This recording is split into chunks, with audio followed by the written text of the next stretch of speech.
Hola, ¿qué tal, estimados amigos del Instituto de Estudios Superiores en Derecho Penal, INDEPAC? Bienvenidos a esta tercera unidad de la asignatura Derecho Constitucional. Nosotros hemos hecho referencia a dos grandes videos en los cuales analizamos, en primer lugar, lo que es la base, la columna vertebral del derecho constitucional, y por otra parte analizamos el tema de la historia del constitucionalismo mexicano. En el primer video analizamos conceptos fundamentales como el de derecho constitucional. También estudiamos la parte referente a qué es una constitución. Hablamos cuáles son las partes integrantes de una constitución, para también estudiar los diferentes tipos de constituciones, como son las constituciones consuetudinarias, las constituciones escritas, las constituciones rígidas, las constituciones flexibles, las constituciones otorgadas, las pactadas, las de soberanía nacional. Hablamos también de las funciones y las características del poder constituyente, para que de esto demos cabida a los denominados poderes constituidos, o también conocidos como poderes derivados de la Constitución, cuya función es gobernar específicamente. Y concluimos esta primera unidad nosotros hablando de la constitucionalización del orden jurídico. Recuerden ustedes que la Constitución es un documento fundamental de naturaleza política. Este documento fundamental que consagra los derechos y las obligaciones del pueblo mexicano es elaborada por un poder constituyente. La única función, la única atribución que tiene el poder constituyente es darse una constitución. Tan luego se crea la constitución, este poder desaparece para dar cabida a los llamados poderes constituidos o derivados de la constitución. Algunos ejemplos de poderes derivados de la constitución son lo referente al poder ejecutivo, al poder legislativo y al poder judicial. La Constitución es un documento fundamental de naturaleza suprema porque es la base, es la estructura del ordenamiento jurídico ulterior. Esta Constitución regula los denominados derechos fundamentales de los gobernados. Nuestra Constitución es un documento que nosotros tenemos que entender que es la base, es la columna vertebral del ordenamiento jurídico. Cuando hablamos de los diferentes tipos de constitución, mencionamos que existe una constitución consuetudinaria basada en la tradición jurídica, basada en el precedente judicial, como en el caso de un sistema de corte anglosajón, como es en la Gran Bretaña, en donde rige el principio del common law. Por otra parte, una constitución escrita es un documento fundamental, es un documento político que es elaborado por el poder constituyente, cuya única función, cuya única atribución es darse una constitución. Tenemos también, desde esta perspectiva, la forma de su regulación, la forma de su estructuración. Y hablamos de constituciones rígidas y constituciones flexibles. Las constituciones rígidas son aquellas que pasan por un procedimiento distinto al de una reforma ordinaria. En el caso mexicano, esta reforma se encuentra contemplada en el artículo 135 de la Constitución. Y, por otra parte, la Constitución flexible es aquella que para su modificación se requiere del procedimiento ordinario de creación de la norma. Las constituciones otorgadas son aquellas dadas por el gobernante, son aquellas que da el emperador, que otorga el rey a su pueblo, a sus súbditos. Las constituciones pactadas son aquellas en las que intervienen los factores reales del poder, cuya función, cuya atribución es darse un texto constitucional. Y concluimos con las constituciones de soberanía nacional, cuya función principal es la obediencia del soberano, que es el pueblo, y el pueblo decide a sí mismo darse una nueva constitución. Recordemos nosotros que el poder creador de la Constitución se llama el poder constituyente, y los poderes derivados de la Constitución se llaman poderes constituidos. Esto es lo que nosotros, a grosso modo, analizamos en el primer video. Por otra parte, en nuestro segundo video de Derecho Constitucional, nosotros estudiamos la historia del constitucionalismo mexicano, partiendo desde el año 1808 y llegando hasta el año 1917 con la Constitución que nos rige en la actualidad. Si estudiamos nosotros el antecedente de 1808, revisaremos el tema de la Constitución de Bayona, la Constitución que fue impuesta por Napoleón Bonaparte al Reino de España, en la cual hace renunciar a los reyes españoles para colocar a su hermano José Bonaparte como el rey de España. Tenemos también otro antecedente que es la Constitución de 1812 de Cádiz, en la cual de alguna manera había un cuerpo revolucionario en contra del gobierno de José Bonaparte y de alguna manera se oponían a esta imposición realizada por Napoleón Bonaparte. Otro antecedente es en 1812 en México, específicamente en Zitácuaro, con los elementos constitucionales de Ignacio López Rayón, en la cual se establecía ya una independencia de la América septentrional. En 1814, después de la conformación del Congreso de Chilpancingo, basado principalmente en la obra de Sentimientos de la Nación, se establece la Constitución de Apatzingán del año de 1814, la cual ya habla de una independencia de la América mexicana, del Reino de España. En 1821, específicamente el 27 de septiembre, con la entrada del ejército trigarante en la Ciudad de México y con la firma de los tratados de Córdoba, México obtenía su independencia del Reino de España y ese 27 de septiembre se promulgó el Día de la Independencia. El día 28, al día siguiente, se elaboró el Acta de Independencia de México y posteriormente, un año después, en la cual se establecía la convocatoria a un rey de la familia, un infante de la familia Borbón o al mismo Fernando VII para que fuera la corona de la cabeza del nuevo reino, pero sin embargo nadie de la familia española lo aceptó y el pueblo convocó a Agustín Iturbide como primer emperador mexicano, el cual en el año de 1822 estableció un reglamento provisional del Imperio Mexicano, que era la base bajo la cual iba a regularse este primer imperio. Bueno, este imperio tuvo una vida efímera y en el año 1823 concluye con el destierro de Agustín de Iturbide y estableciendo en 1824 un federalismo con la Constitución Federal de ese mismo año.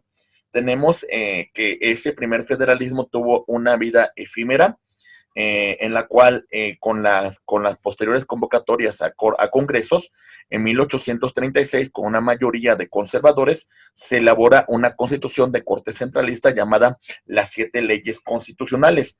Estas leyes destacan principalmente por la creación de un poder que se va a encargar de regular a los otros poderes como son el ejecutivo, el legislativo y el judicial. Este poder se denominaba Supremo Poder Conservador. Este poder fue derogado con las bases orgánicas de 1842, que prácticamente hacen unos ajustes a las 7 leyes constitucionales. Recordemos que por esta fecha ya habíamos perdido nosotros la parte del estado de Texas. Y empezamos también la guerra de intervención de los Estados Unidos, que nos llevó a perder más de la mitad de nuestro territorio nacional. En 1847, ya con la mitad del territorio nacional segregado, se establecen las actas de reformas. Las actas de reformas realmente vuelven a dar vida, vuelven a retomar su vigencia, la Constitución Federal de 1824. Pero aquí un punto importante es que hubo un proyecto un voto en particular de don Mariano Otero que regula un medio de control de constitucionalidad llamado juicio de amparo, creado en 1841 por Manuel Crescencio Rejón cuando se pretendía la independencia de la República de Yucatán. Bueno, cosa que después se volvió a reintegrar a nuestro país. En 1857 nosotros tenemos la Constitución Federal de este año, que es una constitución de corte liberal, que 3 años después incorpora las denominadas leyes de reforma, que estructuran como tal una separación de la Iglesia con el Estado. De 1863 a 1867 tuvimos un segundo imperio mexicano con don Maximiliano de Habsburgo y su esposa Carlota, las cuales se establecieron por convocatoria de los conservadores en nuestro país. Para desgracia de los conservadores, Maximiliano de Habsburgo era una persona completamente liberal y establecía principios como de separación de iglesia y Estado. Y en muchos puntos se menciona que llegaba a ser más liberal que el propio Benito Juárez. En el 5 de febrero de 1917, después de una de una parte histórica llamada el Porfiriato, en la cual un hombre llamado Porfirio Díaz se estableció más de 30 años en el poder, después de tanta desigualdad social, el inicio de una revolución el 20 de noviembre de 1910, se convoca a un Congreso Constituyente en el año de 1916 para que el 5 de febrero de 1917 se establezca una nueva constitución, la cual se conformaba de 136 artículos y 9 títulos que nosotros vamos a estudiar con detenimiento y que nosotros revisamos en la parte segunda de este video. Y también vamos a concluir nosotros en esta parte de recuento con el año 2011, en la cual se hace una reforma fundamental a la Constitución, en la cual se derogan, se abrogan las garantías individuales para dar vida a una nueva forma de conocer, a una nueva estructura de derechos fundamentales reconocidas como derechos humanos, los cuales se encuentran consagrados en toda la Constitución y que son reconocidos tanto los que están en la Constitución como los que se encuentran en los tratados internacionales. Prácticamente estos son los puntos principales que nosotros analizamos dentro de las primeras unidades de estudio. Muy bien, vamos a comenzar entonces nosotros con la unidad número 3 y vamos a verificar nuestra presentación que tenemos aquí, compañeros. Bien, empezamos con esta unidad. Mucha atención, por favor. Ok. Bien. En esta segunda unidad nosotros vamos a hablar de los poderes derivados de la Constitución. En particular, en este caso vamos a señalar lo referente al poder legislativo. En primer lugar, vamos a poner mucha atención porque son partes importantes de nuestra asignatura. El poder legislativo se va a concentrar en un Congreso de la Unión. El Congreso de la Unión va a tener como función principal la elaboración de leyes. Este Congreso de la Unión se va a dividir en dos grandes cámaras, la Cámara de Diputados y la Cámara de Senadores. La Cámara de Diputados se encuentra conformada por 500 diputados. Los diputados se considera que son representantes del pueblo y para su elección se va a dividir el territorio nacional en distritos, en 300 distritos electorales uninominales, en la cual va a surgir un diputado. Gana la elección aquel candidato que haya obtenido el mayor número de votos, es decir, una mayoría relativa. Por otra parte, tenemos 200 diputados de representación proporcional, que en tiempos de don Adolfo López Mateos, para que hubiese convocatoria de la oposición en el Congreso, se crean estos diputados, cuya función principal era que la oposición también tuviera representación en la Cámara. Los 200 diputados son electos en listas. Nuestro país se divide en cinco circunscripciones electorales y de estas listas que presentan los partidos políticos, de acuerdo al último resultado de la elección federal, se va a designar un curul para la Cámara de Diputados. Bien, entonces esta es la convocatoria de nuestros 500 diputados, 300 diputados por el principio de mayoría relativa y 200 diputados por el principio de representación proporcional. Por otra parte, tenemos otro cuerpo legislativo que representa a las entidades federativas, así como el Pacto de la Unión, llamado Cámara de Senadores. La Cámara de Senadores se va a encontrar conformada en un total por 128 senadores, de los cuales 64 senadores son electos por el principio de mayoría relativa, es decir, 2 senadores por cada entidad federativa. Por otra parte, tenemos los 32 de representación proporcional. Tienen la misma finalidad que los diputados de representación proporcional.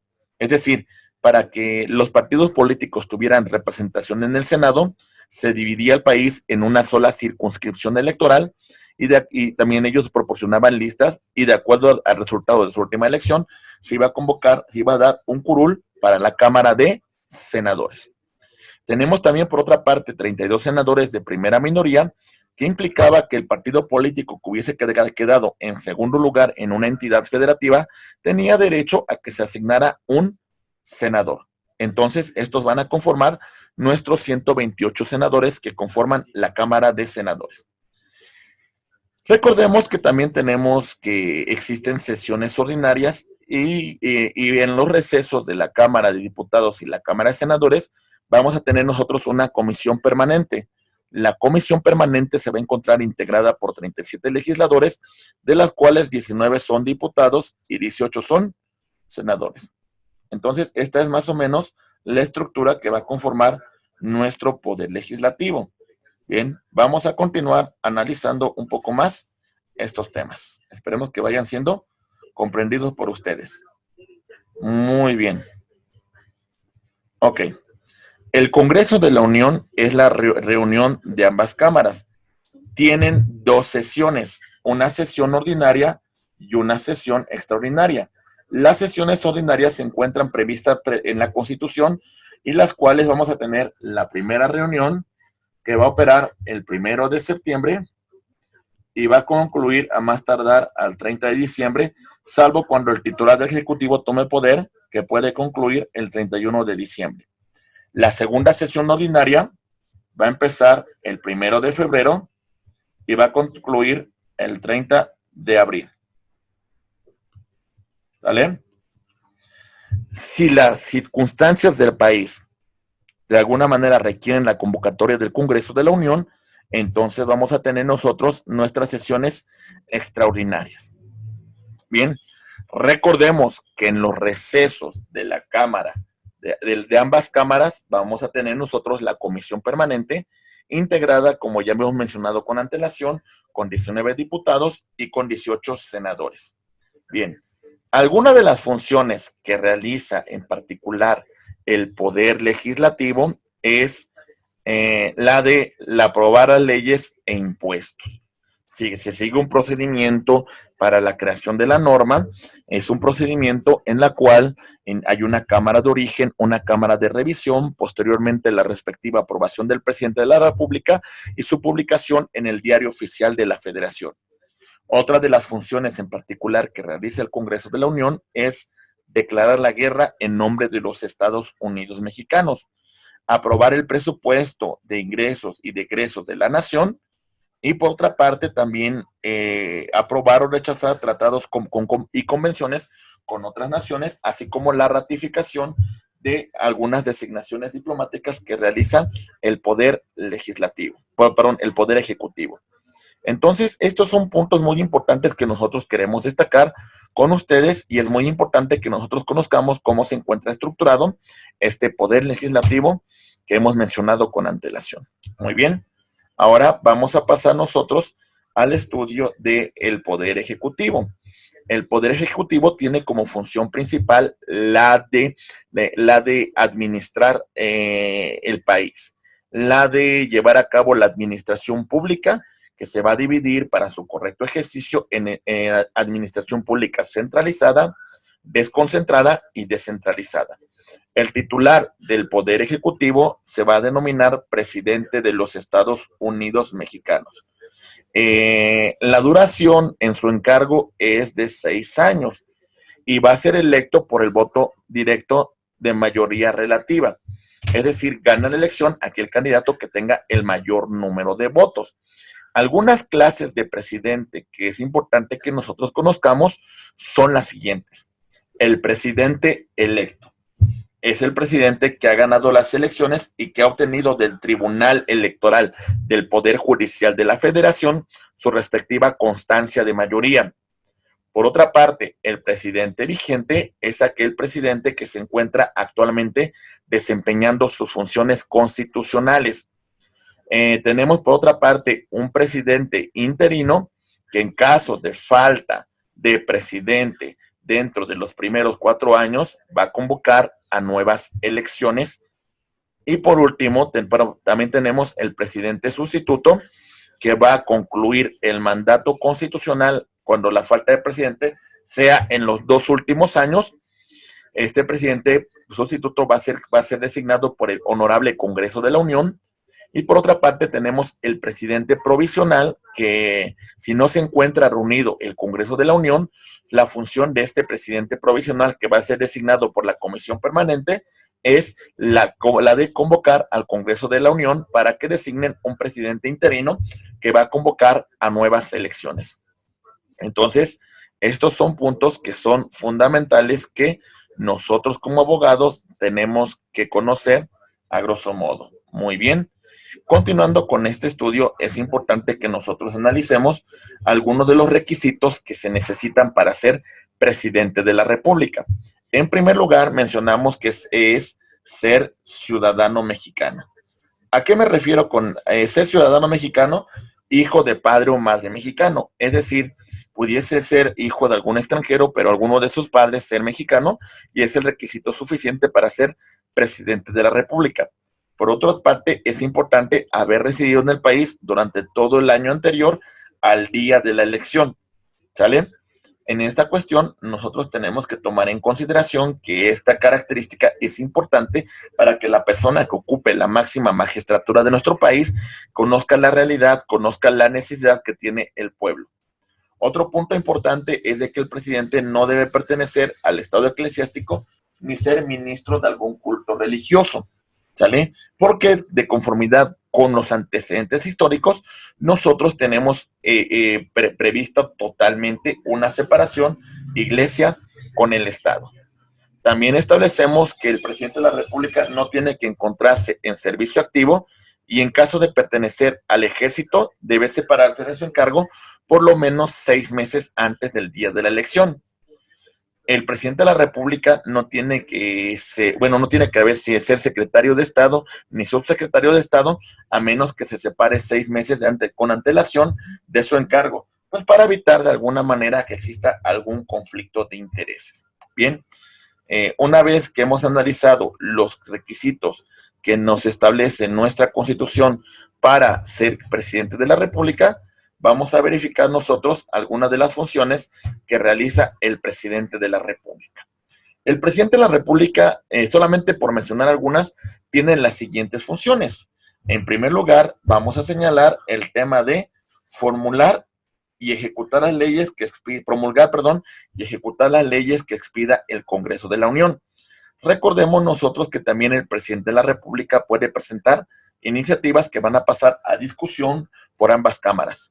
Por otra parte, el presidente de la República, dentro de la administración pública centralizada y desconcentrada, puede libremente mover a los empleados de la Unión. No así por lo que respecta a la administración pública descentralizada, porque ellos tienen autonomía, tienen su propio patrimonio y administran sus propios recursos, aunque sí tienen una intervención directa en su designación. Por otra parte, el presidente de la República tiene como función la de preservar la seguridad nacional y en este caso disponer de las Fuerzas Armadas Mexicanas, porque él es el comandante supremo, él es el líder de las Fuerzas Armadas en nuestro país. El presidente de la República dispone de la Guardia Nacional para los objetos de seguridad nacional que hemos hecho mención con antelación. Asimismo, el presidente de la República va a declarar la guerra en nombre de los Estados Unidos mexicanos, previa ley que fue presentada por el Honorable Congreso de la Unión. Y por último, también tenemos la designación con ratificación del Senado del fiscal general de la República. Asimismo, cuando designa ministros de la Suprema Corte de Justicia de la Nación, va a tener que requerir la aprobación del Senado de la República. Esto solamente por mencionar algunas. Recordemos que esta serie de videos no puede abarcar todos los puntos que requieren esta asignatura, porque si no, sería una materia que no pudiésemos concluir de acuerdo a nuestra forma en cual nosotros estamos estructurando la licenciatura. Bien, por otra parte, cuando nosotros hablamos de las formas de la organización de la administración pública, tenemos que entender que se van a conformar de la siguiente manera.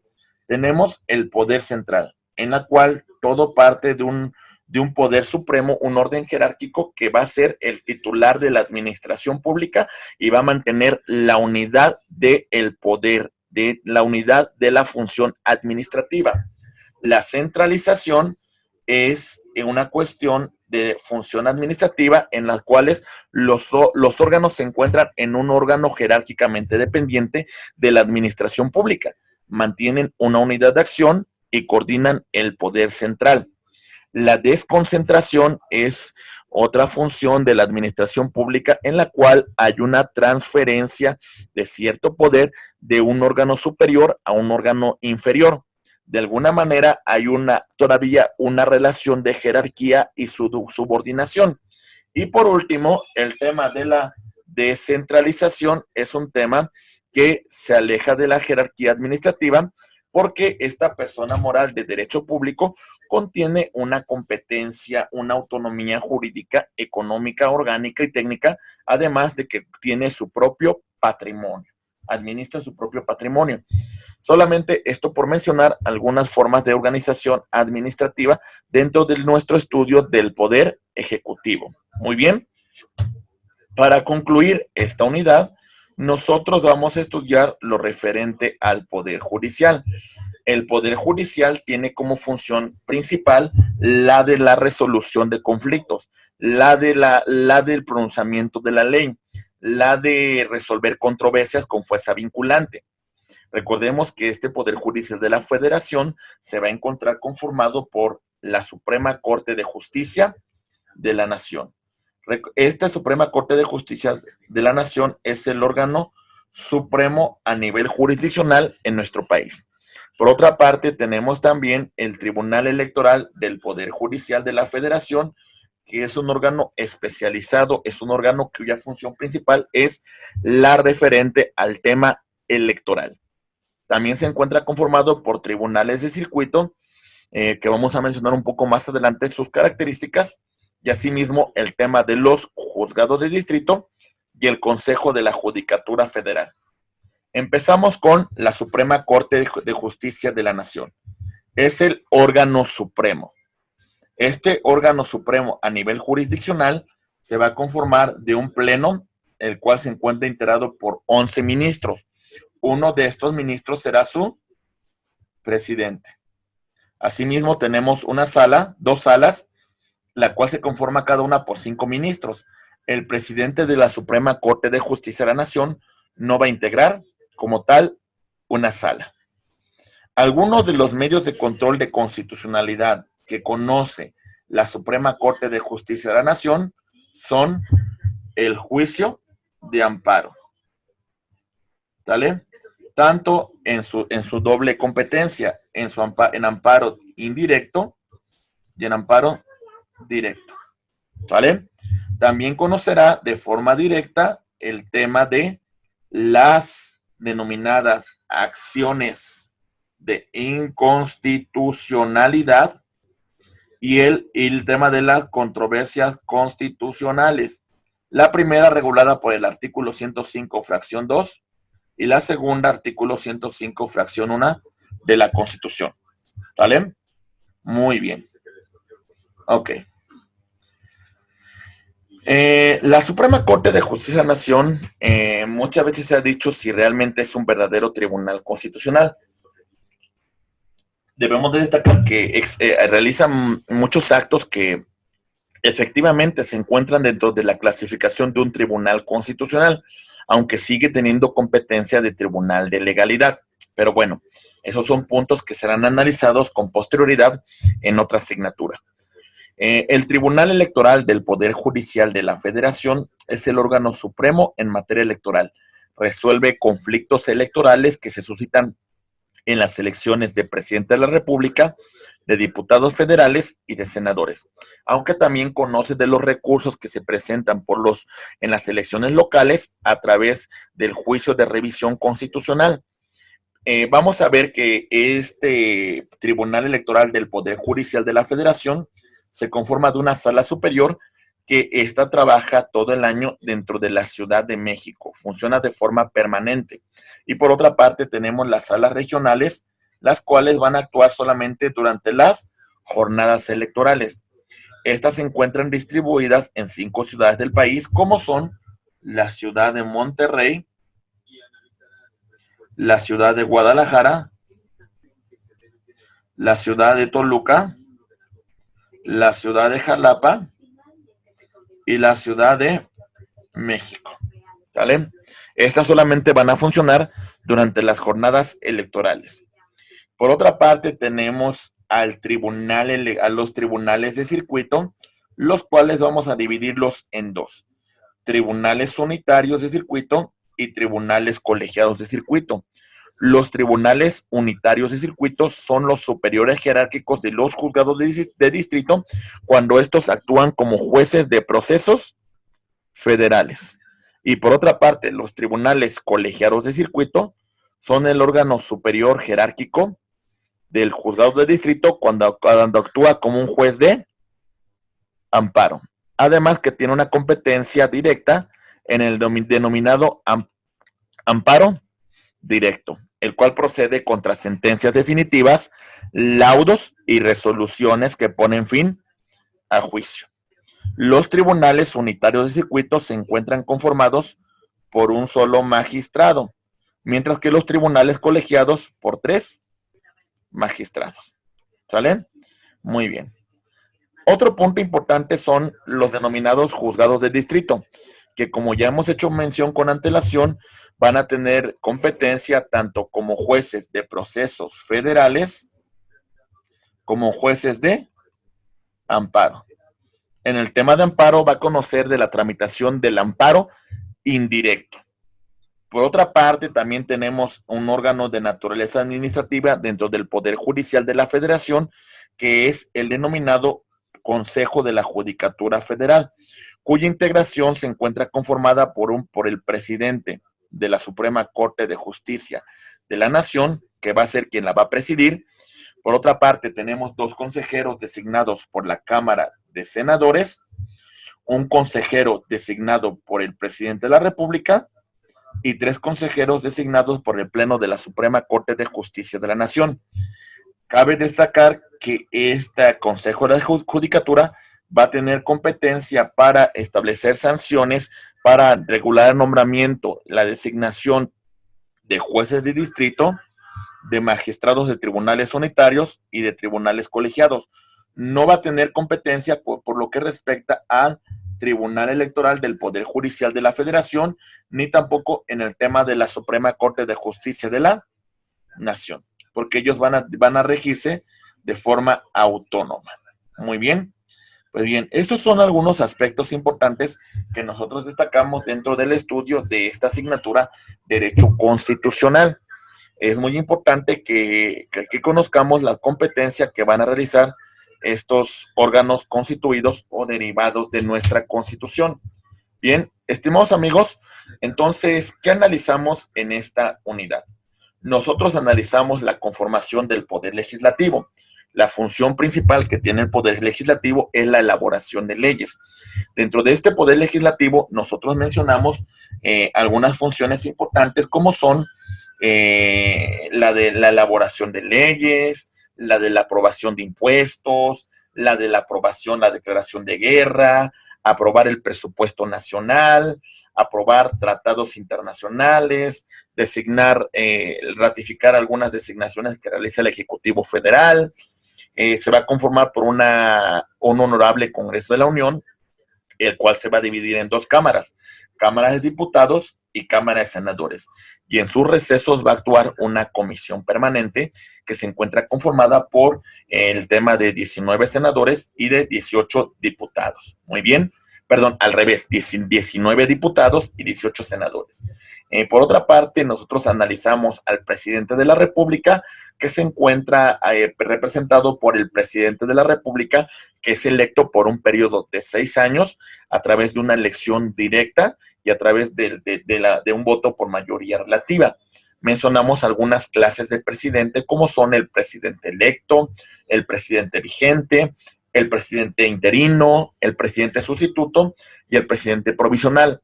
Estudiamos algunos de los requisitos que se necesitan para ser presidente de la República y asimismo analizamos las funciones que realiza el presidente de la República.